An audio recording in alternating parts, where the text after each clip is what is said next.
Olá, sejam bem-vindos ao segundo Congresso Brasileiro Virtual de Procuradores Municipais. Eu me chamo Sinara e tenho a honra de ser a mediadora desse grupo de debates numa nova área de interesse, a inteligência artificial e inovação. Quero agradecer aos organizadores do Congresso, doutora Thaisa Dosso e doutor Tiago Viola, pela organização, por terem tornado esse congresso possível, real. E quero agradecer também aos presidentes Lilian, que está mediando a nova área de interesse antirracismo, está junto com, ao mesmo tempo, em outra sala, na sala virtual número 2, e o presidente Gustavo Machado, meu agradecimento especial. Bom, o maior encontro da advocacia pública municipal tem a sua segunda edição online em razão da pandemia, mas o encontro do ano que vem será presencial em Recife, e eu já convido a todos para, em 2022, nos encontrarmos em Recife e, em 2023, em Porto Alegre. Sintam-se todos convidados, então, e programem os nossos encontros dos próximos 2 anos. E aproveitem as mais de 50 palestras organizadas ao longo desses próximos 3 dias. O Congresso, esse ano, tem como tema a Procuradoria em tempo de crise, inovação, desafios e oportunidades. Bom, inteligência artificial e inovação é o nosso tema. O debate de enunciados propostos, ele busca trazer consensos, diretrizes e boas práticas desenvolvidas nas procuradorias, disseminando e compartilhando experiência e conhecimento. As rápidas transformações na economia e na sociedade proporcionadas pelo ambiente digital impõem novos desafios à atuação dos procuradores e uma grande oportunidade de aprimoramento da cultura organizacional das procuradorias. As ações estratégicas precisam ser debatidas e divulgadas, e essa é a intenção da nossa área de interesse do Congresso, tratar sobre essa transformação digital. O debate acerca das potencialidades das tecnologias tem assumido grande importância, suscitando discussões técnicas e jurídicas. A tecnologia se encontra permanente em nosso dia a dia, e a inteligência artificial, por sua vez, é uma grande revolução, que terá impacto profundo no meio jurídico, transformando o exercício da advocacia. Espera-se que não somente como procedimento de automação de processos e de tarefas, mas também como um auxiliar, um organizador para a agenda dos advogados. No debate de hoje, vamos abordar a inteligência artificial e seu impacto no mundo da advocacia, sua contribuição para as estratégias jurídicas dentro das procuradorias, e muitas são as perguntas, né? Como a inteligência artificial irá modificar aspectos do mundo jurídico, quais as oportunidades de IA para a advocacia pública, qual é o cenário atual para a função do procurador municipal, dos procuradores na transformação digital. E a inovação é nossa temática. E para debater esse assunto com mais propriedade, tenho a honra de apresentar 2 procuradores que atuam diretamente com assuntos estratégicos. Lisiane Pens Negruni, procuradora do Estado do Rio Grande do Sul, coordenadora da assessoria de informática da PGE-RS e supervisora do escritório de gestão estratégica, projetos e processos, mestranda em Direito e Tecnologia pela Universidade Nova de Lisboa. E Dr. Melquisedeque Santos Soares da Silva, procurador federal, coordenador geral de projetos e assuntos estratégicos da Procuradoria-Geral Federal. Obrigada, doutora Lisiane, obrigada, doutor Melquisedeque, por aceitarem o convite para abordar o tema de forma a nos inspirar e a repensar o papel da Procuradoria neste novo cenário de crise e transformação. Então, sejam bem-vindos. Doutora Lisiane, muito obrigada pela sua presença. Doutor Melquisedeque também, muito obrigada. Olá, agora, assim, nos vendo, né? Fica melhor. Agora sim. Ótimo, sejam muito bem-vindos ao nosso debate virtual. Que bom poder tê-los aqui conosco no Congresso, é um prazer tê-los aqui, quero agradecer a dedicação, esse tempo que vocês reservaram a nós, e eu passo a palavra à minha querida doutora Lisiane para começar a exposição. Obrigada, doutora Sinara. Em primeiro lugar, gostaria de agradecer o convite para estar aqui hoje com vocês, a gente trocar essas experiências da advocacia pública, dizer que é uma honra e uma alegria participar dessa primeira reunião com essa temática, né, da inteligência artificial e da inovação, que é uma temática muito cara para nós todos, e merece ser enaltecida realmente essa iniciativa da escolha desse tema, né, um tema ligado à tecnologia, à inovação, à transformação digital, porque esse é o presente, já nem é mais o futuro, é o nosso presente, né, e a gente precisa conversar e trocar experiências sobre isso. Bom, inteligência artificial e inovação são um tema muito amplo, né, e inclusive a gente poderia pensar aqui, pensando no nosso público, focar em advocacia pública ou até focar em administração pública, né. Então, eu penso que para a gente começar aqui os debates, e nesse papel aí de levantar a bola para a gente ir conversando, acho que para o debate florescer, eu acho mais interessante a gente começar pela advocacia pública, né, numa visão mais prática, assim, mais tangível, talvez, do que na administração pública, que já nos levaria a algumas outras questões. E sem prejuízo de que depois a gente siga, né, conversando também em outras perspectivas. Então, primeiras premissas, assim, né? O que é inteligência artificial? A gente tem diversos conceitos, e eu acho que isso é muito jurídico, né? Da gente querer conceituar as coisas. Então, a ideia aqui não é dar um conceito fixo para a inteligência artificial, até porque seria impossível. É um conceito que muda, né? Mas, basicamente, aqui seria um sistema baseado em máquina que pode, para um determinado conjunto de objetivos definidos pelo homem, fazer previsões, recomendações, tomar decisões que influenciam ambientes reais ou virtuais. Pensando no nosso trabalho, nosso dia a dia, né, na advocacia pública, a gente poderia pensar em dois usos principais, né, na inteligência artificial. Num aspecto interno, que seria de aumentar a produtividade, aumentar a nossa eficiência, reduzir custos e propiciar uma maior racionalização do nosso trabalho, então, na perspectiva interna de nós, procuradores. E num aspecto externo, que eu acho, assim, muito interessante da gente pensar, e que são perguntas que a gente tem feito ali na Procuradoria-Geral do Estado do Rio Grande do Sul, onde eu atuo como supervisora do escritório de gestão estratégica e coordenadora da TI também, ampliar, né, seria, assim, utilizar a inteligência artificial para ampliar os serviços prestados, para a gente simplificar os procedimentos, e aí por que externo, né, porque na ótica do cidadão.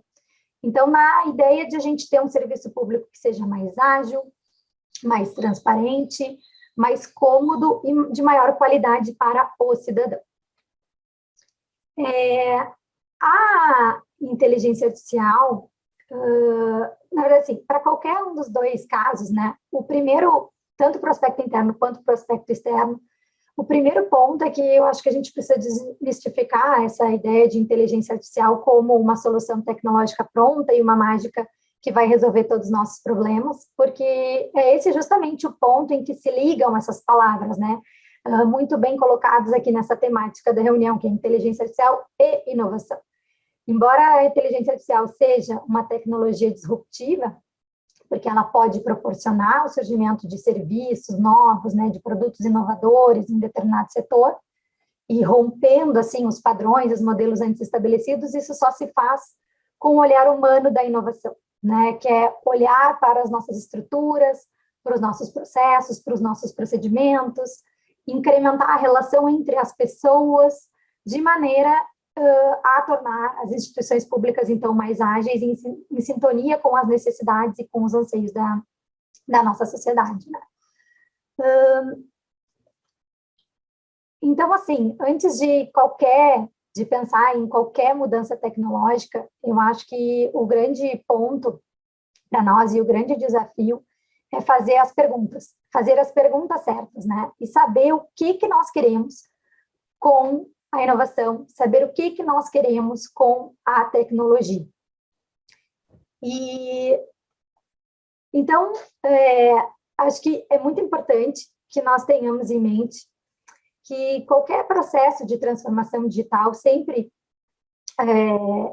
vai passar por a gente ter uma ambição digital, por a gente projetar, né, aquilo que poderia ser uma e-procuradoria. E a gente pensar não mais em soluções pontuais, em tecnologias como soluções pontuais, mas como a tecnologia pode, as soluções tecnológicas hoje disponíveis, podem ampliar o nosso valor, ampliar o nosso papel.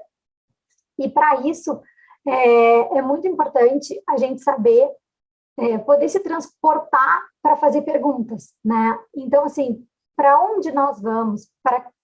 Qual é a nossa ambição digital? Né? A gente precisa definir esses roadmaps, esses caminhos, que não é só tecnologia, mas é a aplicação da tecnologia aplicada à atividade finalística, e isso é a expansão de papel. Porque quando a gente fica nas aplicações pontuais, muitas vezes a gente tende a transpor o analógico para o digital e pegar aquela mesma estrutura de processos que já não serve mais e colocar aquilo para o digital, e não é isso, é muito mais do que isso. Então, acho que essa é a primeira provocação, assim, que a gente pode pensar para os nossos debates. Por outro lado, acho que nunca foi tão fácil explicar para que serve um planejamento estratégico. Acho que em alguns lugares a gente tem já uma cultura de planejamento estratégico mais consolidada, em outros menos, na advocacia pública, mas até na própria Procuradoria do Rio Grande do Sul, em que a gente tem já o planejamento estratégico há muitos anos, a gente vem sempre numa crescente de espalhar essa cultura da estratégia, né? E acho que hoje, com essa necessidade de transformação digital, em que as pessoas sentem isso, né? Sentem essa necessidade de aprimorar os serviços, de ter rotinas mais automatizadas, de a gente conseguir fazer mais com menos, de racionalizar. Hoje é um clamor, né, pelo uso dessas tecnologias, e a estratégia é muito importante, porque a gente precisa saber qual é a missão, quais são os nossos valores, quais são os objetivos estratégicos, porque senão a transformação digital, efetivamente, que a gente quer, ela não acontece. Ela fica em forma de espasmos, né? A gente faz uma coisa aqui, depois faz uma outra coisa aqui, e não é uma coxa de retalhos. Não deve ser uma coxa de retalhos. Então, não é colocar uma ferramenta nova para trabalhar e pensar que todo o resto vai se adaptar a ela. É o contrário, né? É a gente desenhar, transformar, e acho que esse é o mais difícil. A gente tende a pensar, por conta até de falta de recursos orçamentários, que o mais difícil é vir a tecnologia até nós. Assim, como que as procuradorias vão contratar isso? Porque nós não temos recursos suficientes e tal. Mas o mais difícil não é esse, acreditem. O mais difícil é a gente pensar o que a gente quer efetivamente com isso e aprofundar essa pergunta. Porque, normalmente, a gente fica na superfície e quando a gente começa a aprofundar aquilo que nós efetivamente, onde nós efetivamente queremos estar mais adiante com essa tecnologia, é um trabalho difícil, é um trabalho bem mais complexo e que a gente precisa fazer. E isso é o humano que precisa fazer, e é esse o papel da inovação. Então, em terceiro lugar, aqui a gente tem também a preparação, né, do humano, preparar o nosso modelo mental para essa mudança constante, para o aprendizado constante, para uma capacitação constante. E esse é um grande desafio que a gente tem, né? De as pessoas, a gente nota assim que tendem a querer a mudança, mas quando ela começa a chegar mais perto, também a gente encontra, por outro lado, alguma resistência em relação a isso e uma dificuldade também em relação a isso. Então, a gente tem que preparar essas pessoas para esse movimento, né? Então, eu queria trazer umas perguntas provocadoras para a gente começar, assim, a viajar na imaginação, pensando no que a gente imagina de uma e-procuradoria, né? O que seria uma e-procuradoria? Primeira pergunta seria, trazendo Susskind, né? Não sei se todos conhecem, mas é um autor que eu recomendo muito, que é o Richard Susskind. Ele faz a pergunta no livro de Online Courts, ali, em que ele trata da Online Dispute Resolution, ele trata num viés do judiciário, mas ele faz a pergunta, né? Que é uma pergunta que a gente pode aplicar para as procuradorias. Ele pergunta, o judiciário é um lugar ou o judiciário é um serviço? A pandemia deixou muito claro que a gente é muito mais serviço do que lugar. Mas então, o que a gente pode fazer com isso? Se nós não somos um lugar, que serviços mais que a gente pode prestar? Então, a gente rompe, né? Romper essa barreira da territorialidade, romper a barreira do presencial e pensar nessa expansão desses nossos serviços. Também, ao romper as barreiras físicas, a gente pode pensar em outras formas de organização do nosso trabalho, né? Então, nossos processos organizacionais fazem sentido hoje na era digital, né? Esse rompimento das barreiras físicas, ele possibilita um mundo de novas possibilidades, de novas formas de trabalho. É possível a gente questionar, restabelecer, assim, padrões que foram colocados numa outra época, numa época em que a gente tinha mais barreiras geográficas e maior dificuldade de integração. E havia essa impossibilidade da tecnologia para superar essas barreiras e hoje a gente já não tem mais. Então, o que a gente pode fazer com isso? Se a gente consegue aproximar muito mais as pessoas hoje, se a gente consegue estar hoje aqui nesse evento virtual, reunindo pessoas de todo o Brasil, o que a gente pode fazer com isso? A gente efetivamente precisa ficar preso ao município, ao estado, ou a gente pode se integrar dessa forma como a gente está fazendo hoje, no nosso trabalho também, no nosso dia a dia. E eu acho que um outro ponto também que a gente pode pensar e que é muito importante nessa linha é o da comunicação, né? Hoje a gente se comunica usando telas, estamos aqui nos comunicando usando telas. Nos processos judiciais a gente se comunica usando telas, cada vez menos papéis e mais telas. E nós continuamos escrevendo de uma maneira geral como se a gente fosse imprimir numa tela branca e usando letras pretas e às vezes até uma fonte mais econômica. Na PGE a gente inclusive tinha, né, agora a gente mudou isso, mas a gente tinha ainda a orientação de utilizar uma fonte concebida na época em que a gente imprimia, então é uma fonte que tem mais furinhos para ser mais barata a impressão. Isso faz sentido hoje? Não faz sentido nenhum, porque a gente não imprime mais. Hoje faz muito mais sentido eu usar um outro tipo de fonte em que faz sentido eu usar cor, faz sentido eu usar imagens, porque a gente está usando telas. Então, o que a gente pode fazer com isso, né? Essa nossa comunicação com o judiciário, a nossa comunicação externa. E também a nossa comunicação interna, né? Porque com esse mundo digitalizado, a gente também perdeu um pouco daquilo que nós tínhamos, e eu acho que muito nas procuradorias municipais que são pequenas vão se identificar com o que eu vou dizer, que é a hora do cafezinho, né? A gente se encontrava pessoalmente e na hora do cafezinho a gente trocava muitas experiências e era a oportunidade em que a gente falava com um colega e dizia, peguei um caso tal, nesse sentido, tu já fez alguma coisa, já viu? Eu também vi.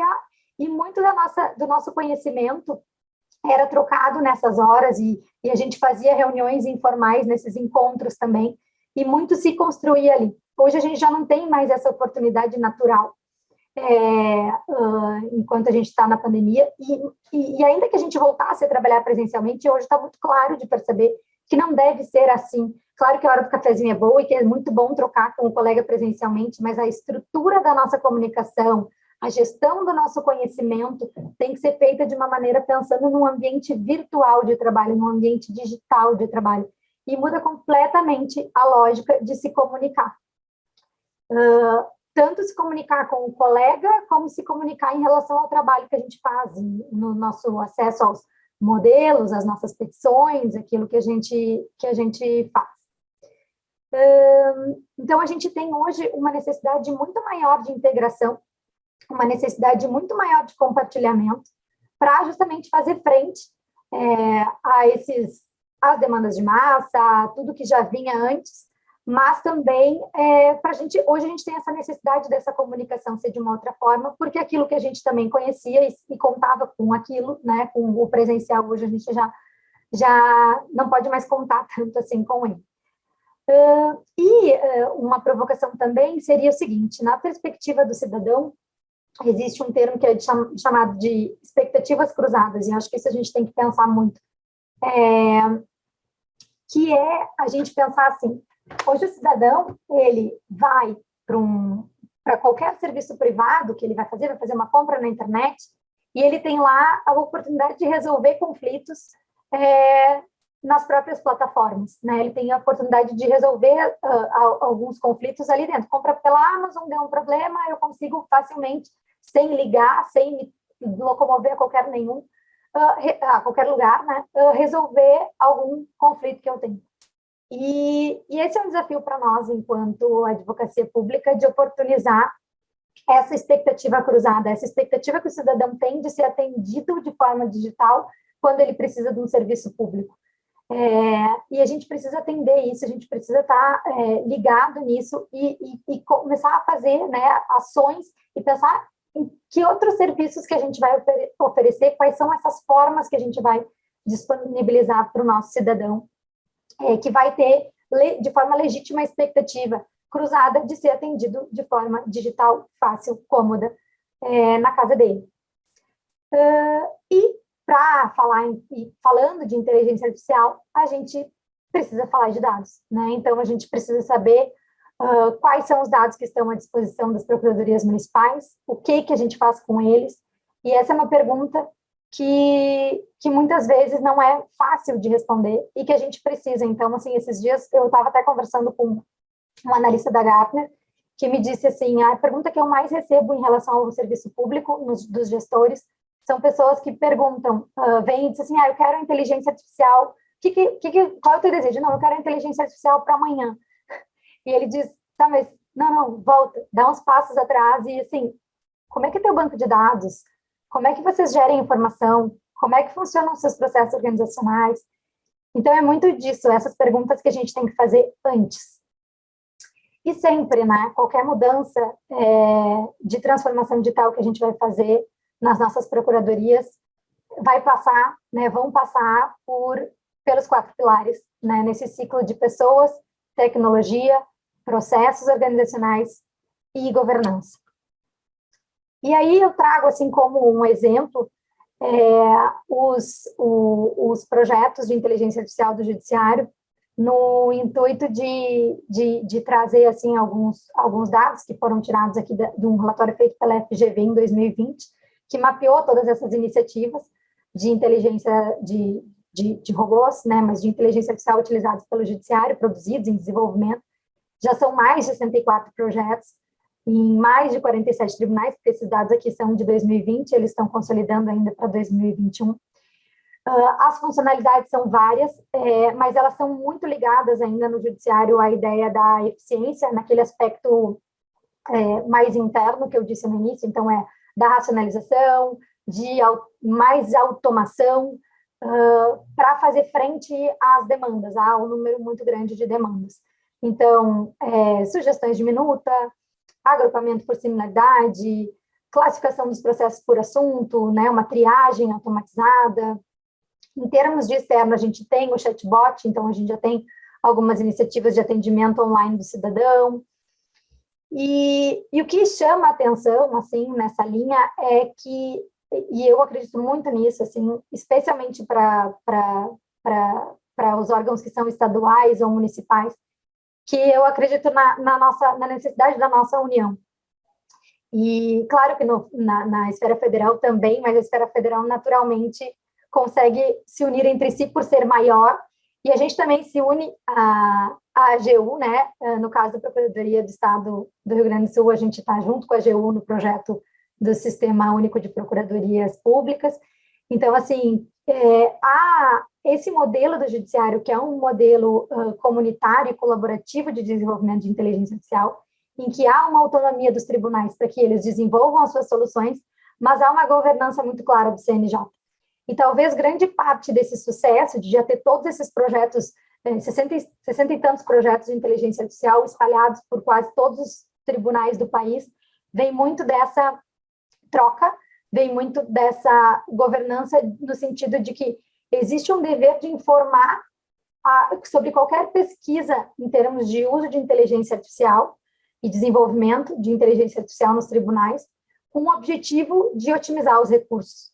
Então, assim, não é possível fazer para evitar que estejam 2 ou 3 ou 4 tentando reinventar a roda ao mesmo tempo, e sim que as ações sejam conjuntas e cada um trabalhe, há uma divisão para somar, né? Então, que cada tribunal trabalhe fazendo os seus desenvolvimentos em determinadas áreas para que depois essas soluções sejam partilhadas e compartilhadas com todos. Então, esse modelo comunitário, esse modelo colaborativo é a inspiração. Eu acho que é aí que a gente tem que se pautar, né? No Tribunal de Contas da União, a gente também tem, também é um case de sucesso de várias iniciativas de inteligência artificial já aparecendo, e eles têm também uma governança, que é esse Comitê de Tecnologia, Governança e Segurança da Informação dos Tribunais de Contas, que foi criado com ali um grupo de trabalho específico para tratar do tema de inteligência artificial, onde eles identificam as oportunidades e compartilham as soluções que já estão em uso. E o robô Alice, que é um robô que analisa os editais de licitações com o objetivo de antecipar eventual fraude e eventual problema na licitação, já está sendo utilizado em vários tribunais de contas estaduais pelo compartilhamento desse conhecimento, né, e dessas soluções. Então, essa rede, né, e rede tem muito a ver com inovação, e eu acredito muito na inteligência artificial dentro da inovação em rede, porque é assim que a gente cresce, é assim que a gente faz frente a essa transformação digital. No Brasil, a gente já tem, então, a Estratégia Brasileira de Inteligência Artificial, e já tem lá uma diretriz de ação estratégica para a gente incorporar a inteligência artificial e análise de dados nos processos de formulação de políticas públicas. Tem a preocupação com os princípios éticos, né, da transparência, equidade e não discriminação, mas eu acho que isso a gente pode deixar para um segundo momento, na nossa fala aqui hoje, se a gente for chegar até lá, depois nos debates. E aí, se a gente chegar até lá, a gente também pode falar um pouco sobre a regulação da inteligência artificial na Europa, mas, por enquanto, eu fico por aqui, né, que eu acho que deu tempo de 20 minutos, então, ansiosa para ouvir o doutor Melquisedeque e que comecem os debates. Muito obrigada por enquanto. Muito obrigada, Lise, muito obrigada. Eu amei a tua apresentação, a clareza, as perguntas propostas, né? Se somos um lugar ou somos um serviço, enquanto procuradoria, excelente, muito bem pontuado. E eu agradeço muito as tuas palavras, agradeço a tua vinda ao Congresso e já passo, então, a palavra ao Dr. Melquisedeque para ele fazer o contraponto, né? Muito obrigada aos dois por estarem aqui conosco. Obrigado, doutora Sinara. Bom, parabenizar aqui a doutora Elisiane. Eu acho que eu não vou fazer contraponto, eu acho que eu vou só pedir para assinar embaixo de tudo que ela falou aí, tá, doutora Sinara? Porque realmente a gente passou por todas essas angústias aí que foram levantadas pela doutora Elisiane. A gente tem esse problema um pouco mais agravado, como a gente tem atuação em todo o país, então essas dificuldades de somos um local ou um serviço, né, elas ficam ainda mais agravadas, né? Por que eu não posso contar no Rio Grande do Sul com a experiência do colega lá do Ceará, né? Eu vou pegar aqui um gancho na provocação que a doutora Elisiane fez em relação ao papo do cafezinho ali, né? De fato, a gente vai passar por um momento em que a gente, entre aspas, vai perder esse papo do cafezinho, só que eu deixo de encontrar o colega no corredor e passo a encontrar ele em Fortaleza. Então, não vejo isso como um problema ali no futuro, mas, na verdade, uma oportunidade. Ao invés de eu ter, no caso aqui da Procuradoria-Geral Federal, ao invés de eu ter a experiência dos corredores ali, com 10, 20 colegas, eu tenho experiência de toda a carreira em qualquer lugar do país.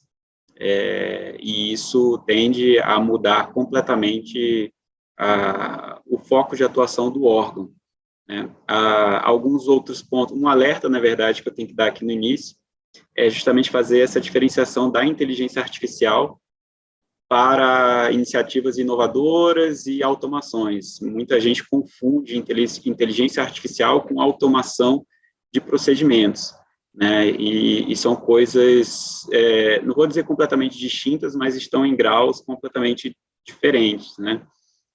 Como ficou demonstrado aí pela doutora Elisiane, a inteligência artificial ela pressupõe até uma questão preditiva, uma questão de orientação, aprendizado de máquinas e até tomada de decisões ou sugestões de tomada de decisões aí pela inteligência artificial. E a automação ela é alguns degraus abaixo. Aí você vai pegar procedimentos que são especialmente repetitivos, né? E você vai conseguir agregar eficiência a partir da automação desses procedimentos. No caso da Advocacia Geral da União, em larga escala, a gente está nesse degrau, um pouco antes, né? A gente tem atividades que passaram por automação. Temos, como foi mencionado, a questão do SUP, né? O Serviço Único de Procuradorias Públicas, o Sistema Único. Ali dentro você vai ter inteligência artificial, mas ainda não é utilizada em larga escala na produção ali dos órgãos envolvidos. Mas já é uma semente ali que tende a dar bons frutos aí no futuro. Outro ponto que eu achei muito interessante levantado é a questão de a automação, né, e posteriormente a inteligência artificial, ela não passa ali simplesmente por você transpor tudo aquilo que você fazia no papel para um software. Vai fazer exatamente a mesma coisa, só que utilizando uma máquina. Não passa por isso, a gente vai acabar transferindo para uma atuação, como ela falou aqui, por meio de uma tela, exatamente como a gente fazia antes. E isso a gente não vai ter ganho algum, a gente simplesmente vai estar modificando o meio físico ali pelo qual a gente fazia o trabalho. Da mesma forma que ela trouxe aqui o exemplo da fonte, que continuava a ser utilizada para economia de toner ali, né, antigamente. Eu cheguei a pegar essas fontes quando eu atuei na Justiça Federal. Outro exemplo que eu tive foi no domingo passado. A gente teve eleições da Ordem dos Advogados do Brasil e, por alguma razão que eu não consegui compreender, a sessão eleitoral só abria às 10 horas. Mas o voto ele era à distância. Isso fazia sentido ali, anos atrás, né, que você tinha que organizar o serviço em que o funcionário que iria abrir a urna e tal, ele, né, não podia ficar à disposição o dia inteiro, ele tem que ficar ali de 10 às 6. E a eleição, apesar de ser eletrônica, ela foi realizada exatamente de 10 às 6. Então, às vezes, a gente tem que alterar a forma como a gente pensa a nossa realidade aí na hora de transpor para esse mundo, digamos assim, mais inteligente do ponto de vista da atuação mais automatizada, né? Bom, os pontos que eu peguei aqui da apresentação da doutora Lisiane, e uma oportunidade importante que, sobretudo aqui para as procuradorias municipais, que é o foco aqui, né, que é uma grande oportunidade de crescimento, que é a questão dos dados. De quais dados vocês dispõem? De fato, as pessoas, quando chegam aqui para conversar, eu quero automatizar tal coisa, eu quero que ele já sugira a petição que vai... mas a partir de que dados que você pretende atuar? E esse ponto, eu acredito que as procuradorias municipais e estaduais, elas têm muito a ganhar. Cada um tem suas bases de dados, mas, em regra, elas não se comunicam, né? E, às vezes, vou tomar aqui como exemplo a questão da cobrança. O devedor em Porto Alegre provavelmente é o mesmo devedor em Novo Hamburgo. O devedor em Recife é o mesmo devedor em Paulista. E no Rio é o mesmo de Niterói. Só que as estratégias não são definidas em conjunto, os bancos de dados não são definidos em conjunto. Então, às vezes, no Rio de Janeiro, tem-se uma informação sobre um determinado devedor, tem-se um rating sobre esse devedor, sabe-se ali onde ele tem patrimônio, mas a cidade vizinha não tem conhecimento disso e não consegue se utilizar. Tem uma cobrança para ser feita em face desse mesmo devedor e não tem todo o arcabouço de informação que o município vizinho tem. Então, essa questão dos dados, as procuradorias conseguindo criar, na verdade, uma rede de informações e de bancos de dados, compartilhamento de dados, todos aí tendem a conseguir atribuir ainda mais eficiência na cobrança dos seus créditos. Tá? Então, esses eram os pontos. Doutora Sinara, eu não sei se pretende se fazer mais algum debate ou se eu faço alguma apresentação.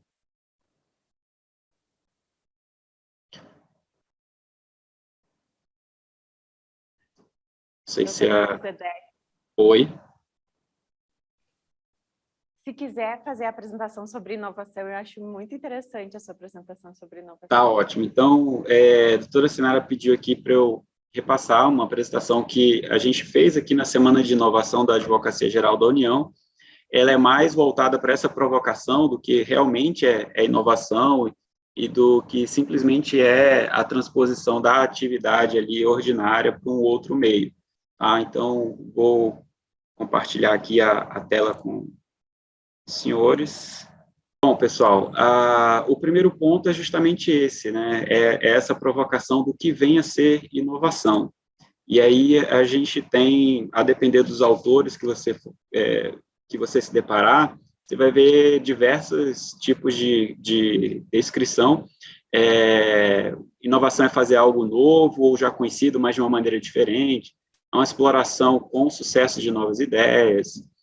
A entrega de um determinado valor consistente num produto novo ou numa nova forma de produzi-lo, e são diversos os conceitos.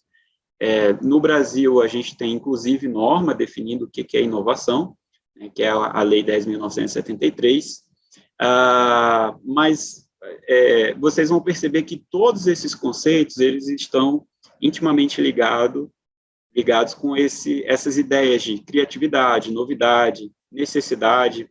As inovações, elas surgem a partir de uma determinada necessidade do órgão, aperfeiçoamento do órgão, ganho de qualidade, melhoria e chegando ao ganho de produtividade. Tá? Outro ponto que a gente gosta de destacar é que inovação está intimamente ligada com o desenvolvimento ali do Estado.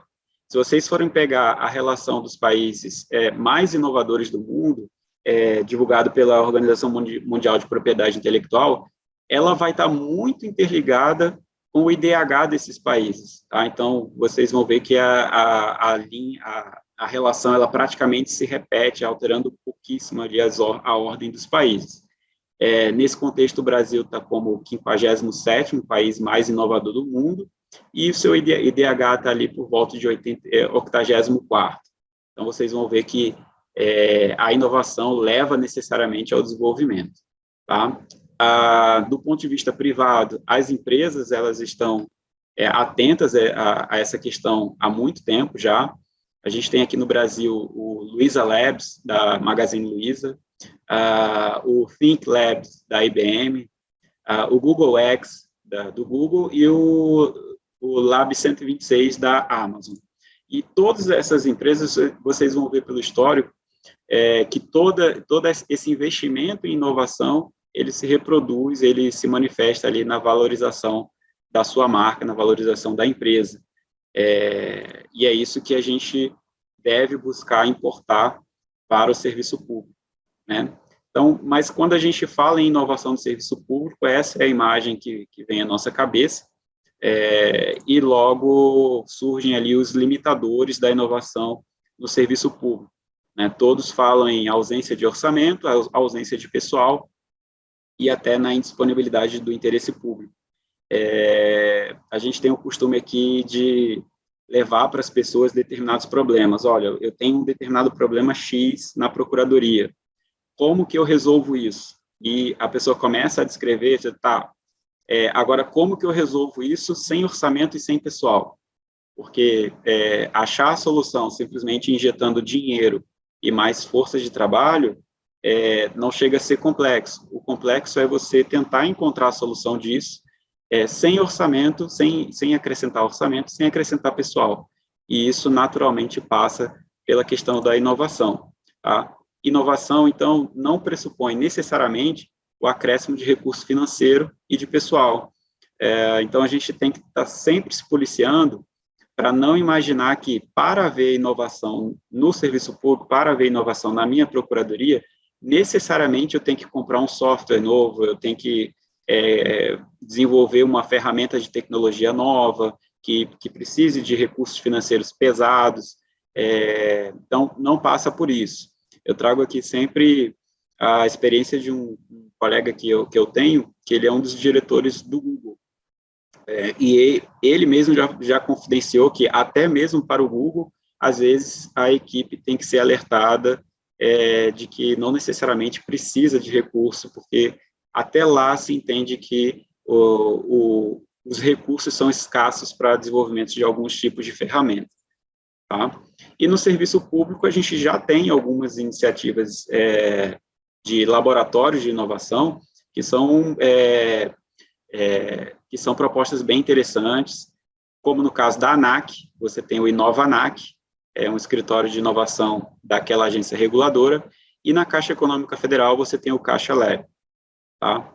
Aqui na Advocacia Geral da União, especificamente na Procuradoria Geral Federal, a gente constituiu o escritório de inovação no ano de 2019, tá? Então, é uma estrutura ainda muito recente, conta com uma estrutura muito enxuta. Somos basicamente 2 procuradores, tá? Mas são 2 procuradores que são integralmente dedicados a pensar inovações, soluções voltadas aí para a própria Advocacia Geral da União. E tem mostrado alguns produtos aí já prontos, acabados e com bastante sucesso, tá? A gente já tem aí algumas propostas que foram criadas ao longo desses 2 anos, e tudo isso é reunido num portal que é chamado de Procuradoria Otimizada. Ali a gente tem, sim, algumas iniciativas de automação, tá? Mas a gente também tem outras hipóteses de inovações voltadas para gerenciamento de contencioso e também até mesmo de organização de unidades.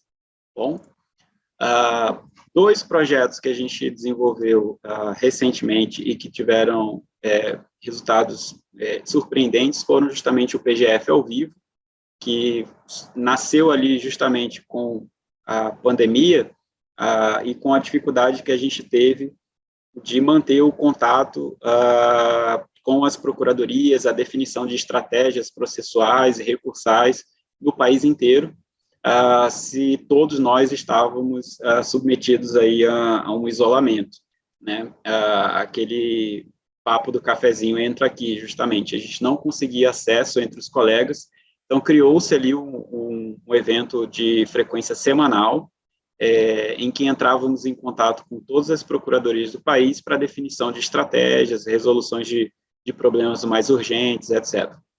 E o outro projeto é o projeto de linguagem jurídica inovadora, em que foi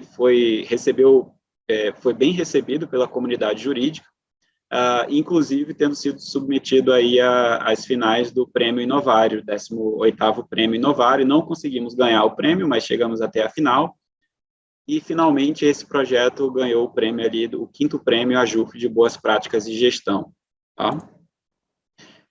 Todas essas iniciativas, como vocês viram lá no início, elas não existem por si só, elas têm que ter um objetivo que é o ganho de produtividade, que é o ganho de eficiência.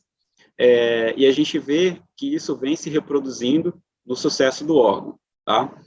Essa imagem que vocês estão vendo é o que a gente chama de painel de contencioso, onde é representado ali, onde é aferido o sucesso do órgão conforme a competência. Vocês vão ver que ali, a partir de janeiro de 2020, até hoje, a gente só consegue ver melhoria na taxa de sucesso do órgão. Tem um período aqui de queda, que é justamente o início da pandemia, mas estabelecida aqui uma regularidade, volta a ter uma melhoria no sucesso do órgão.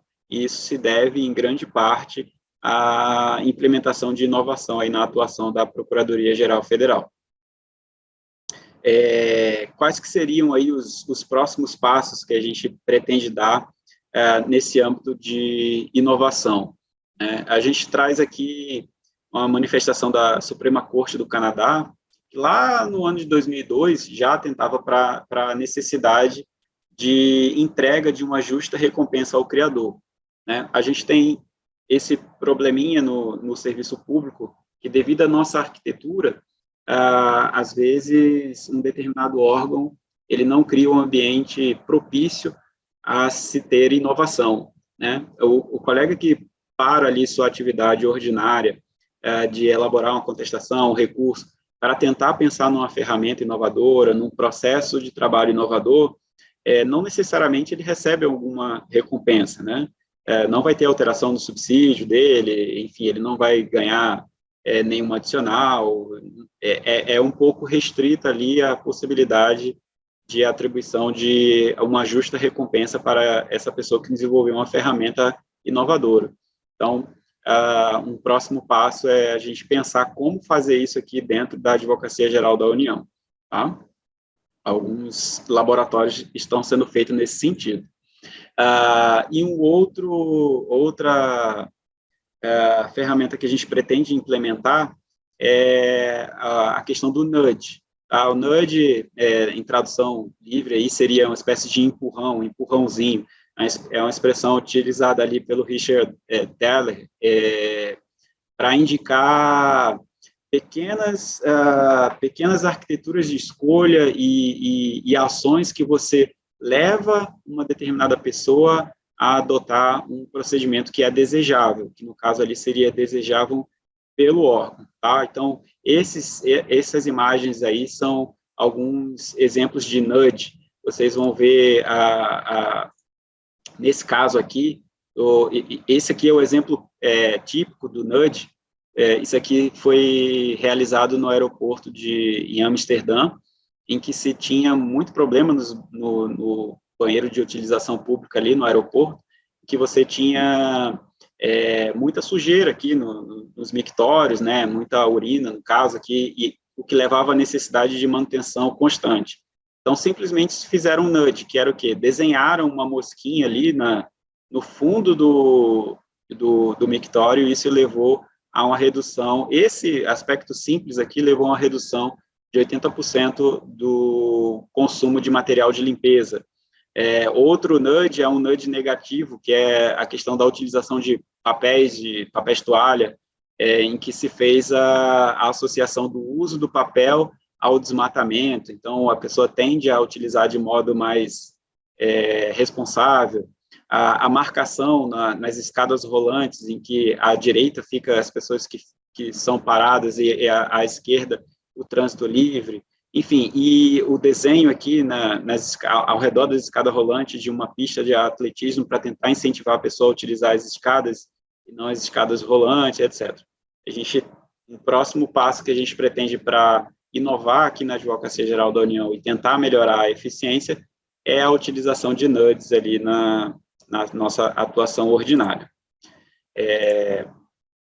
Bom, esses eram os pontos. Aqui a gente traz os pilares da inovação do Google, que a gente sempre tem em mente, né?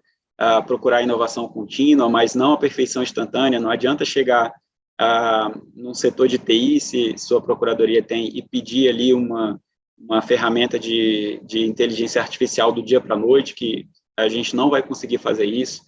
Procurar ideias por toda parte. Então, deixar o debate aberto para toda a carreira ajuda bastante, porque um colega, às vezes, no interior do Mato Grosso, aqui, ele vai conseguir trazer uma solução para alguém que está com dificuldade em Brasília. Ser uma plataforma, né, ser um hub ali dessas inovações, pensar grande, mas sempre começar pequeno ali, com um piloto, algum laboratório pequeno, para depois expandir isso, fazer o compartilhamento desses achados, né? Enfim, esses que são os pontos que eu gostaria de trazer aqui, doutora Sinara, e retomo aí para vocês a palavra. Muito obrigada. Muito, muito obrigada. Excelentes apresentações. Eu gostaria de comentar que vocês dois apresentaram, fizeram perguntas e ponderações muito interessantes sobre a inovação, e a gente percebe que houve um avanço a partir do momento que os próprios procuradores, tanto da Procuradoria do Estado quanto da Procuradoria Federal, entenderam necessário, né?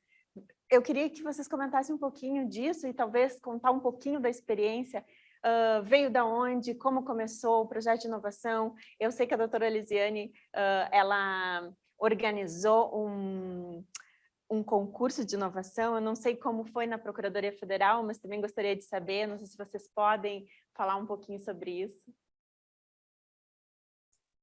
Claro. Não sei, quer começar? Quem começa? Eu fico já a fim de ouvir o doutor Melquisedeque. Mas eu vou ser breve, então. Expor um pouquinho da nossa experiência ali na Procuradoria-Geral do Estado. Dentro da gestão estratégica, né, a gente veio colocando ali a inovação, inclusive agora a gente está fazendo uma alteração do mapa estratégico para justamente colocar a inovação como valor, porque não estava, né, ainda não estava. Em 2019, nós tivemos a ideia, nós fizemos uma sala de inovação, né, então bolamos ali uma sala estilo Google, uma sala colorida, que o intuito é justamente assim, ser uma sala aberta ao público, em que as pessoas pudessem ir lá e para pensar realmente fora dos padrões, né? Porque a gente tem esses símbolos também na Procuradoria, né? Nossos móveis são todos iguais, então todas as cadeiras são iguais, todas as mesas são iguais, todos os armários são iguais. Então a gente fez essa sala como um símbolo de que a gente não só um símbolo de pensar dentro da sala, né? Claro, não precisa estar dentro da sala para pensar diferente, mas era um símbolo dentro da instituição que o diferente, de que o colorido, de que o novo é bem-vindo e que as pessoas poderiam estar ali naquele ambiente para desenvolver assim esse pensamento criativo. Junto com isso, nós fizemos o primeiro concurso de inovação da PGE. Então, que o objetivo foi justamente colher. A gente estava, né, num primeiro ano de gestão desse gabinete atual, e aí a ideia foi justamente de abrir a oportunidade para as pessoas, para toda a casa, procuradores, servidores, estagiários, estavam todos convidados a participar, em equipes ou individualmente. Nós tivemos em torno de 30 iniciativas inscritas, entre organização, propostas de redesenho de fluxos de trabalho, de consumo eficiente, então eram três categorias, era ou fluxos organizacionais, né, inovação em fluxos organizacionais, em consumo eficiente de recursos e em serviços prestados, então propor melhorias nos serviços prestados ao cidadão. E aí nós tivemos então vencedores nas três categorias, fizemos bancas examinadoras em que a gente tinha diretamente um procurador-geral adjunto, então era uma oportunidade de que as pessoas pudessem estar falando diretamente com a alta administração. Tinha também na banca, então era um procurador adjunto, um servidor da casa e um convidado externo de alguma secretaria de Estado.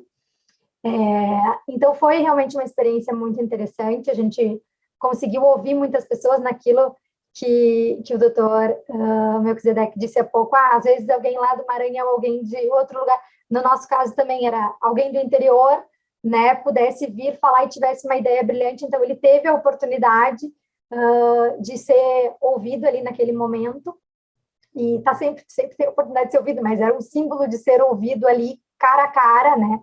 Nós tivemos o timing de ser logo antes da pandemia, então as apresentações eram todas presenciais no auditório da PGE em Porto Alegre, então todos vieram, então foi um momento também de abraços, mas logo em seguida veio a pandemia, então no final começou a pandemia, então o nosso concurso começou com abraços e terminou com cumprimentos assim com os cotovelos, porque chegou aí a pandemia, e aí então no último dia a gente já tinha afastado as cadeiras, e aí a premiação, já a gente tinha imaginado um evento em que a gente ia lançar a sala de inovação, inaugurar e entregar os troféus, né?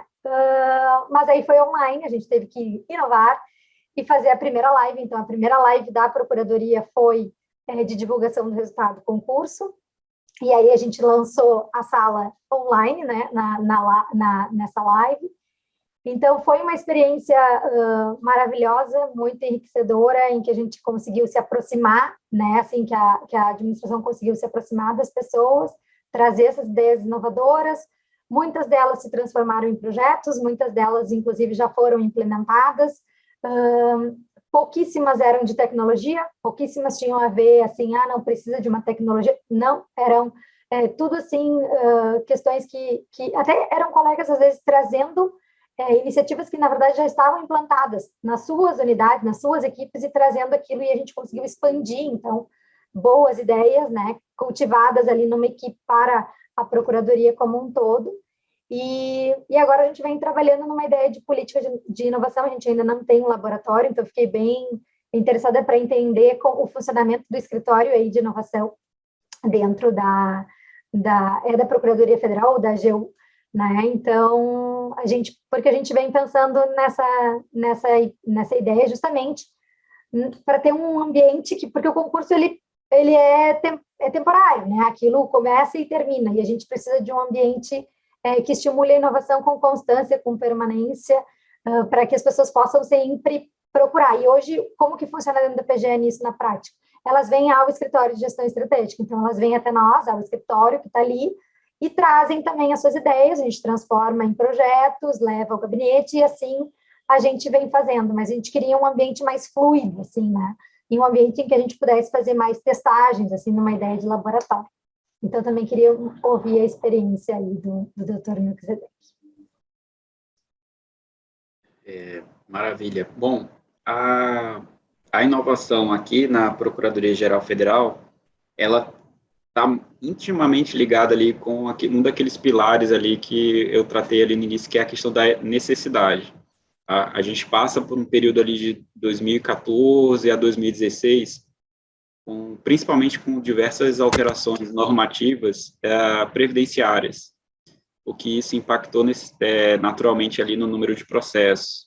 Um período ali, numa janela de 3 a 4 anos, a gente já tinha uma base de processo muito grande, ali da ordem de milhões por ano, e isso teve um salto de cerca de 40%, numa janela muito curta. Então, para conseguir gerir, né, para conseguir gerenciar todo esse volume de processos, a gente teve que lançar mão de algumas atividades ali inovadoras. A gente não tem ainda na casa ali a previsão de algum prêmio, é nesse sentido que a gente está tentando caminhar no futuro próximo, mas a gente adotou como estratégia naquele momento ali colocar, digamos assim, as pessoas certas nos locais certos. A gente tem uma carreira relativamente grande, são cerca de 3.500 membros, então a gente tem um público, digamos assim, muito heterogêneo. Então, pessoas que são procuradores, mas que ele se sente realizado aplicando o conhecimento jurídico no desenvolvimento de tecnologia da informação. Então, a gente verificou nisso a oportunidade de entregar para essa pessoa um local onde ele se sinta mais realizado. Então, conseguimos retirar essa pessoa da sua atuação ordinária para fazer um desenvolvimento que ele prefere e que, no caso, ele vai entregar um valor maior para o órgão atuando daquela forma. Essa foi uma das formas de incentivar. O escritório de inovação, a gente tem aqui, por padrão, deixar ele continuamente aberto. Ele está continuamente aberto a inovações. A nossa atuação ela é, sobretudo, na área federal, então nós temos uma divisão que replica a estrutura do Poder Judiciário, temos 5 regionais. Então, a gente tem aqui, na direção central, um vínculo com as 5 regionais. Então, quando se identifica algum projeto que tem um potencial de agregar valor ali para o órgão como um todo, fazemos um piloto pequeno, normalmente em um determinado estado apenas, e dando certo, a gente expande isso para o país. Ainda não tem previsão de atribuição de prêmio. Uma das coisas que vai fazer isso dar certo é, de fato, o órgão abraçar esse tipo de iniciativa. Como a doutora Elisiane destacou ali na apresentação, vai sofrer resistência num primeiro momento, porque você muda o porto seguro das pessoas no entorno. Para eu conseguir tirar aquele colega da atuação ordinária dele, para que ele desenvolva algo, significa que a atribuição que ele fazia ali teve de ser distribuída para os demais que ficaram. E isso vai encontrar resistência, porque no primeiro momento você não identifica nenhum tipo de ganho, apenas perda ali da força de trabalho. E aí eu trago aqui como exemplo um projeto que a gente desenvolveu em 2016, na regional da primeira região, aqui em Brasília. A gente atuava na parte de cobrança, Então, assim, chegavam os processos de cobrança, eles eram naturalmente divididos de forma equânime para todo mundo fazia seus processos, e assim ia, e a gente era consumido ali por essa roda esmagando todo mundo. Até o ponto que a gente parou assim e falou, vem cá, a gente precisa dar uma atuação um pouco mais estratégica. Aí tiramos uma única pessoa dessa atuação e falou, fulano, você vai ver se você consegue arrecadar de modo estratégico algum devedor, aí, algum grande devedor e tal. Ele ficou um período ali fora estudando toda a nossa cartela de processos, e o resultado disso foi que no único processo a gente conseguiu um bloqueio de 164 milhões, o que representava ali a atuação de vários meses, de todo mundo fazendo tudo a mesma coisa. Então, e veja, não envolveu o desenvolvimento de tecnologia, de ferramenta, simplesmente a gente mudou o procedimento de trabalho da gente. Então, às vezes, a inovação está simplesmente nisso, de pensar uma forma de atuação diferenciada. Mas tem que ter o apoio não só do órgão, mas também dos pares. Os pares têm que entender que aquilo ali seja necessário. Na verdade, é uma mudança de cultura organizacional, uma mudança, é uma transformação digital, mas também uma transformação institucional, né? Eu queria abrir, não sei se agora a técnica pode abrir todos os participantes, nós temos mais meia hora. Queria agradecer a pontuação de vocês, convidá-los a participar desse exame, desse enunciado, que eu até já enviei para os dois. Não sei se todos podem participar, todos podem entrar na tela, não sei se todos conseguem enxergar todos, se é possível. Eu achei muito rico e meu agradecimento é enorme pela oportunidade de trazer vocês dois e de aprender com as experiências, porque é exatamente isso, né? O Congresso, ele propôs os enunciados para a gente poder trocar experiências, entrar num consenso. Eu acho que houve um consenso aqui, né, doutor Melquisedeque, doutora Elisiane, um consenso de que é preciso colaboração, cooperação e fazer as perguntas certas para que antes da mudança haja o direcionamento para onde ir, né? Exatamente. Eu vou aproveitar também para compartilhar minha tela. Será que eu consigo? Consigo compartilhar a tela e consigo colocar os demais na tela também? Deixa eu ver se eu consigo compartilhar. Aqui. É a primeira vez que nós aqui fazemos estúdio com reunião. Então, eu quero perguntar se alguém gostaria de fazer alguma pergunta, alguma colaboração,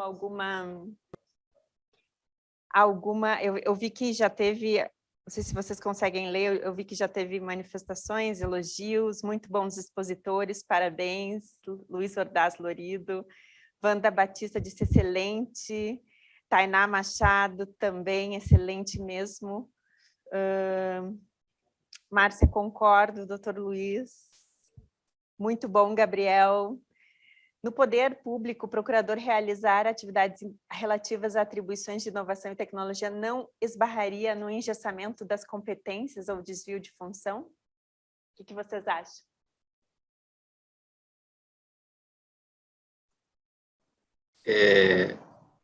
Doutora Sinara, a gente passa por e a pandemia teve um importante efeito nisso, a gente passa por um período de transição muito forte de um modelo anteriormente vivido aí também na advocacia pública.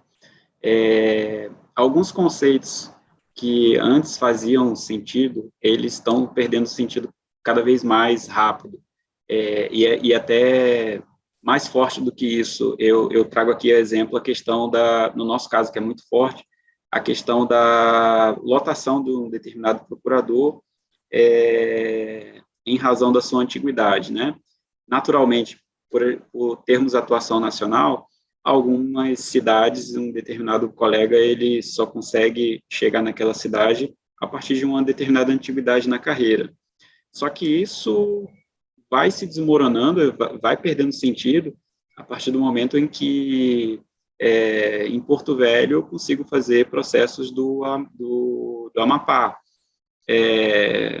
Enfim, de Belém, eu consigo fazer processos de Campo Grande.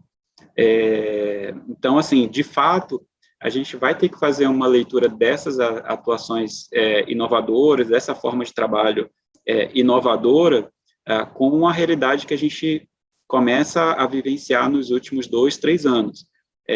Então, não vejo, nesse caso, problema em relação a essa questão de engessamento, de atribuições, até mesmo desvio de finalidade, sobretudo quando é feito por meio de um processo seletivo, em que a pessoa se candidata ali, ela deseja fazer a atuação inovadora, com aplicação também de conceitos jurídicos. Isso, concordo. Eu acho que passa muito por a gente perceber que na era digital onde nós estamos e para onde nós estamos caminhando num caminho sem volta, a tecnologia da informação passou a ser não um apoio, e sim fundamental dentro das nossas próprias atividades. Se a gente parar para pensar, hoje ninguém mais exerce a sua atividade jurídica se não tiver tecnologia da informação. Não peticiona, porque o EPROC está lá, porque o sistema é esse, o PJE, o que for. Então, assim, passou a estar dentro.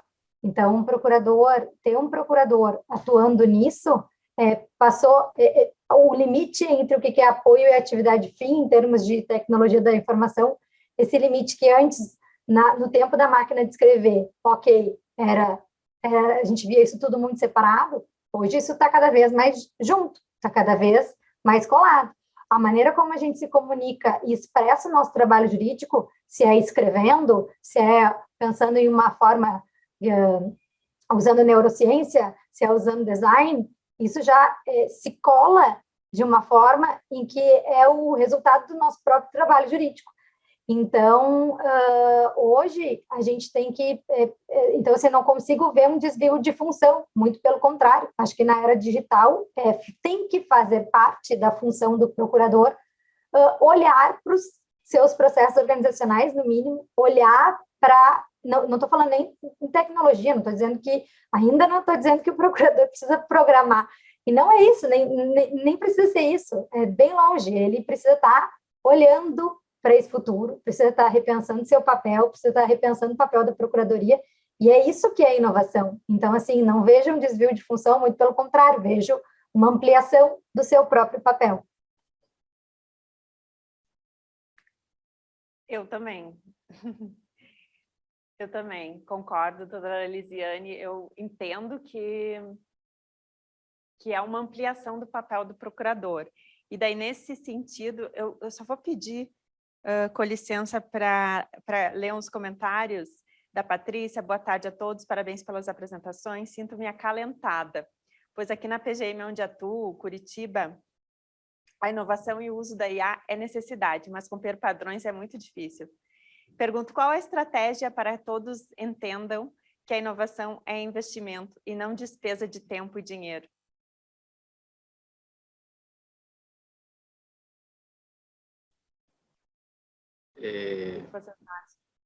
Doutora Sinara, eu vou só apresentar minha manifestação em relação a esse ponto, mas aí, infelizmente, eu vou ter que me retirar, que eu fui convocado aqui.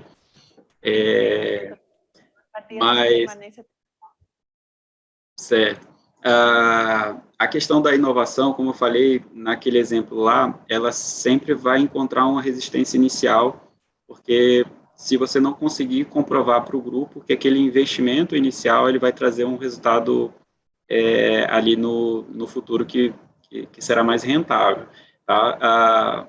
O início sempre é difícil, mas é sempre importante, e a gente adota como padrão isso aqui na Procuradoria-Geral Federal, é sempre importante a gente ter um portfólio documentado, mostrando toda a evolução do projeto e o que ele entregou ali de resultado para o órgão. Tá? Então, isso ajuda a quebrar as resistências, um processo que envolva sempre diálogo, né? Não adianta você, numa canetada, retirar o fulano e botar para tal local, mas num processo de construção, dialogal, e mostrar todo esse portfólio que você já conseguiu produzir com iniciativas semelhantes. Isso, na minha concepção, consegue quebrar um pouco da resistência dos demais colegas a esse processo inovador. Eu peço desculpas aqui, mas infelizmente eu vou ter que sair. Agradeço demais aí pelo convite, pela oportunidade de ter participado aqui dos debates, e agradeço demais aí pelo conhecimento que consegui captar aqui com vocês hoje. Muito obrigada. Nós que agradecemos a sua presença. Eu já tinha sido avisado da necessidade de sair.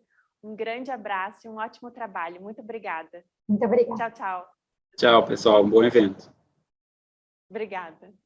Lise, tu fica conosco para aprovação. Assim. Nós temos mais alguns minutinhos, mais 18 minutos para aprovar pelo menos das duas propostas. Eu deixei na tela para vocês conseguirem ler: transformação digital, estrutura de governança, articulação e cooperação entre procuradorias para a utilização de sistemas, atualização periódica. Eu acho que as falas, tanto da doutora Lisiane como do doutor Melquisedeque, deixou bem clara a necessidade de transformação. Então, para a transformação digital nas procuradorias, importa reconhecer a efetiva mudança de paradigmas de atuação jurídica na atualidade e do sistema de justiça brasileira, com a adoção do processo eletrônico e a necessidade de atualização periódica. Então, essa seria uma primeira proposta.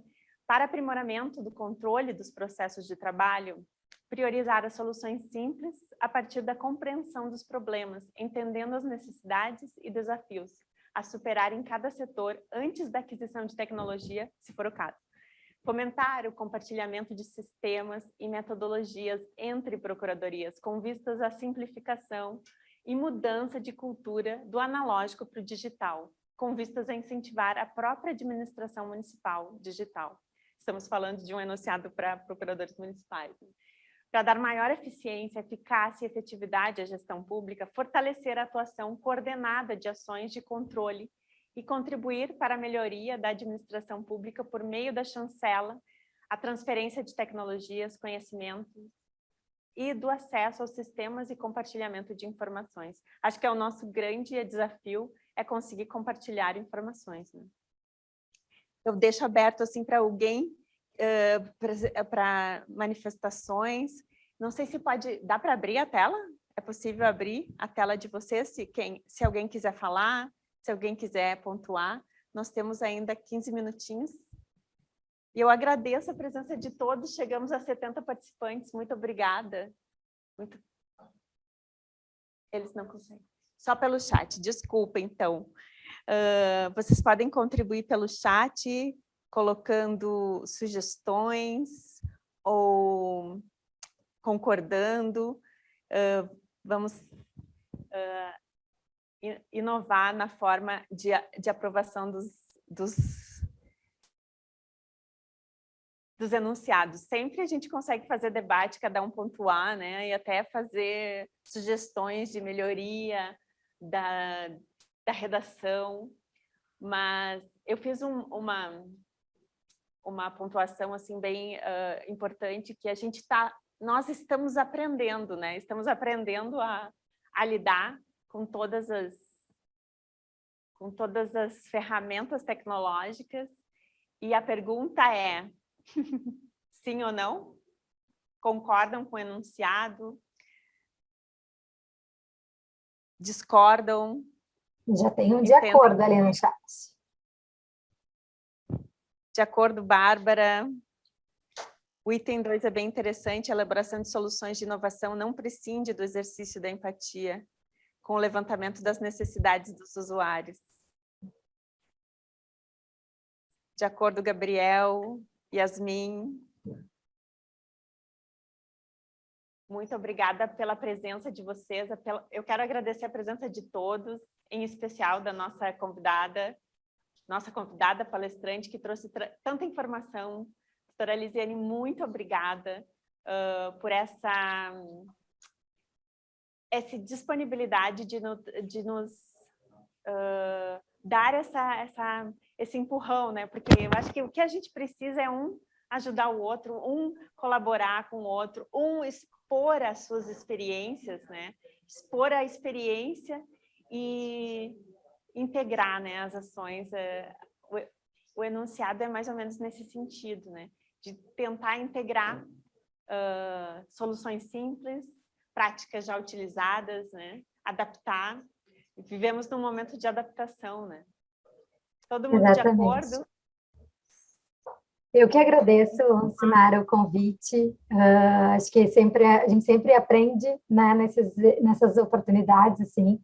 Tanto quando a gente vai preparar aquilo que a gente vai expor, é uma maneira da gente também sistematizar aquilo que a gente pensa. Então, eu agradeço muito a oportunidade de ter ouvido também vocês. E enaltecer aí a organização do evento. Acho que, na minha opinião, os enunciados estão excelentes. Acho que é tudo que se... né, boa parte, assim, do que se precisa e é o que se quer mesmo. E é muito necessário o compartilhamento, é muito necessária essa integração. Acho que é só assim que a gente consegue ir para frente, né, nesse mundo digital. Eu queria aproveitar que o Luiz Ordaz Lorido tinha escrito ali no chat dizendo que ocorre isso, procuradores programando, desenvolvendo sistemas e não só atuando como usuários, né? Ele colocou essa manifestação ali no chat. E eu não sei se todos conhecem, mas o sistema, a gente falou do SUP, né, do Sistema Único de Procuradorias Públicas disponibilizado e desenvolvido pela AGU, ele é um exemplo disso. É um sistema desenvolvido por 2 procuradores, essa história eu adoro, porque são 2 procuradores federais, que são formados também em ciência da computação, e eles, no seu dia a dia, né, incomodados ali, porque a inovação sempre surge da necessidade, então incomodados com a lentidão, com a falta de automatização ali do sistema, resolveram fazer algumas programações. Então, eles, de fato, pararam a sua atividade jurídica para dar uma programada. E ali eles fizeram algumas coisas, começou assim, então eles começaram a fazer dentro da sua equipe, eles trabalhavam juntos, começaram a fazer algumas programações ali, e ali depois aquilo foi tão, né, tão interessante, assim, eles chegaram a um resultado tão interessante que eles resolveram apresentar aí para casa como um todo, e hoje é esse sistema, né, e inclusive os 2 não atuam no contencioso, eles atuam como gerentes desse projeto, um deles eu acho que é o gerente do projeto, mas enfim, eles têm ali dentro da sua estrutura uma atividade de gestão, e a gestão faz parte, né, então é muito interessante a gente ver esses casos, assim, claro que a AGU tem um corpo de pessoas muito maior do que nós temos individualmente, se a gente se somar, aí sim, né, mas é por isso que é tão importante a integração. Mas eles individualmente, ele falou em 3.500 colaboradores, acho que só procuradores, então é muita gente e acaba tendo, então, esses talentos que a gente, por exemplo, na Procuradoria do Estado do Rio Grande do Sul não tem nenhum procurador que programe mesmo, tem uns que começaram a aprender agora, e a gente, inclusive, bate palmas, incentiva, levanta as mãos para o céu, porque a gente precisa. Mas é isso, né? Então, acho que a gente também pode ter esse exemplo aí em mente para pensar sobre esse assunto. Excelente. Eu compartilho do teu entendimento, Lise, porque é comum, eu acho que cada vez mais as pessoas vão se interessar por outras atividades, né? Vamos ter mais de uma... as pesquisas, né, indicam que as pessoas vão ter mais de uma profissão, elas vão sair da sua linha de formação e vão criar. Então, assim, eu acredito muito numa advocacia criativa a partir dessa necessidade de inovar e de perceber que o próprio judiciário está muito equipado, né?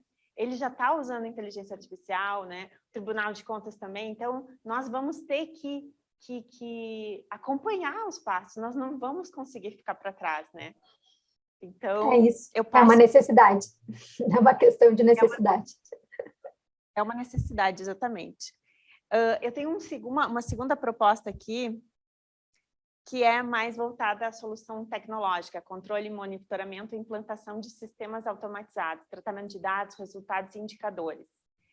A busca por solução tecnológica que permita a gestão automatizada por meio de inteligência artificial, do fluxo documental, administrativo de todas as tarefas jurídicas da advocacia encontra-se na agenda das procuradorias. Então, preferencialmente, tal busca deve ser precedida de uma análise de dados e seu tratamento, dos processos de trabalho, da gestão do conhecimento, para além de automatizar todas as tarefas da área jurídica, permitindo também gerir as tarefas administrativas, consultivas, correcionais e de cobrança, envolvendo as crescentes demandas judiciais. E, para tanto, a necessidade de qualificar a coordenação dessas tarefas administrativas da advocacia, seu alcance, resultados e impacto frente à gestão pública, prevendo a futura análise preditiva. E daí, no terceiro item ali, é só um conceito do que é a análise preditiva, que o Dr. Melquisedeque mencionou, né, a análise preditiva. É uma metodologia que utiliza dados estatísticos para prever situações futuras, ou seja, trata-se basicamente do processo consistente em coletar dados, analisá-los e, com base neles, prever resultados futuros para orientar a tomada de decisão. Lise, uma última colocação, nós temos mais 8 minutinhos. Eu queria que tu nos contasse assim, como que vocês conseguem compilar dados, assim, vocês conseguem fazer esse tratamento de dados, de indicadores dentro da PGE? Nós temos alguns indicadores, utilizamos o nosso sistema, né? A gente está migrando para o SUP, mas por enquanto a gente tem o nosso sistema, em que tem um banco de dados. O nosso sistema atual, ele não é mais atual, porque ele tem 20 anos, então, assim, ele já é um sistema muito antigo. E a gente tem um problema grave, que é que esse banco de dados, ele foi construído com esse sistema que acabou se tornando uma colcha de retalhos.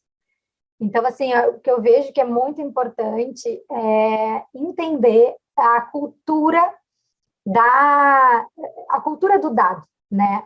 E, às vezes, o que, num primeiro momento, isso vai ter uma certa resistência, porque a gente vai ter que exigir que se preencha um determinado campo que antes não se exigia, porque a gente precisa daquele dado mais adiante. Então, falta muito essa visão, uma visão mais sistêmica e uma visão que enxergue, assim, o todo, para definir que dados que são importantes, que dados que não são, quais dados que a gente gostaria de... quero chegar nessa decisão. Bom, mas para que dados que eu preciso para chegar até lá, como que eu estruturo isso? E, assim, a gente tem essa dificuldade hoje na Procuradoria, a gente está em busca da contratação de uma consultoria para nos auxiliar na estruturação de uma equipe de gestão de dados. É isso que a gente pretende fazer e que está no nosso planejamento estratégico, porque a gente está enfrentando esse sistema, essa questão agora, por exemplo. A gente está migrando de um sistema para o outro. Então, a gente está migrando para um sistema aí que tem 20 anos, em que os dados estão lá absolutamente desorganizados, e não só desorganizados, mas às vezes duplicados. Então, a gente não é um banco de dados assim que a gente possa enxergar como bem fidedigno. E a gente agora migrando para um sistema novo, a gente precisa fazer esse processo que é um desafio até para a própria TI, né, dessa migração, né, de escolher o que nós vamos levar, o que nós não vamos levar, como que a gente vai higienizar esses dados. Então, assim, a gente tem alguns indicadores, na prática hoje a gente tem alguns indicadores que a gente usa, alguns dados, mas eles não são tantos, a gente tem em torno de uns 15, 17 indicadores, alguns deles muito ligados à matriz da dívida, né, à cobrança, à arrecadação fiscal, especialmente. Tem alguns indicadores de desempenho também, mas a gente precisa e quer, e tem mapeado que quer evoluir muito nesse sentido e vai buscar um auxílio externo para nos ajudar a fazer esse olhar agora, né, de uma estruturação, até para a gente... porque a gente também agora está contratando, o Estado do Rio Grande do Sul está contratando a plataforma 365, ali tem Power BI, tem possibilidade de automação também, e o que eu percebo é que chega um determinado momento em que a solução tecnológica, que antes, assim, muito da nossa crença limitante era, a gente precisa de uma solução tecnológica, a gente só precisa de uma solução tecnológica, e as pessoas não conseguiam ir além disso. Aí, agora a gente está chegando no momento em que a solução tecnológica chega. Então tá, agora tá aqui, bom, e aí a gente está no problema o que fazemos com isso? como que nós vamos lidar com isso? Então, agora a gente está sendo, assim, obrigado a fazer esse trabalho de pensar e se provocar nesse sentido e estar percebendo o quanto é difícil, o quanto fazer essas perguntas certas, o quanto descer da superfície e ir para o profundo, entender onde que a gente quer estar, o que que a gente efetivamente quer, o que que a gente vai fazer com essa tecnologia, e aí os dados estão na base de tudo isso, o quanto isso é um desafio, né? E que a gente está disposto aí a enfrentar e superar. Perfeito. Lise, não tenho palavras para agradecer estar contigo nessas 2 horas aqui e com todos que permaneceram até aqui no debate dos enunciados de IA e inovação, que é um grupo novo, né? Uma área de interesse nova. Muito obrigada a todos. Convido vocês a seguirem acompanhando o Congresso. Lise, muito obrigada por estar aqui conosco. Esperamos em outras oportunidades te ouvir mais. Muito obrigada. Eu que agradeço. Foi excelente. Estou muito feliz pelo convite, pela oportunidade, por essa troca. Saio também enriquecida. Então, muito, muito obrigada. Um abraço aí a todos e bom congresso, bons trabalhos. Obrigada, um abraço grande, um abraço a todos. Obrigada. Até a Obrigada próxima. por todos. Tchau, tchau. Tchau, tchau.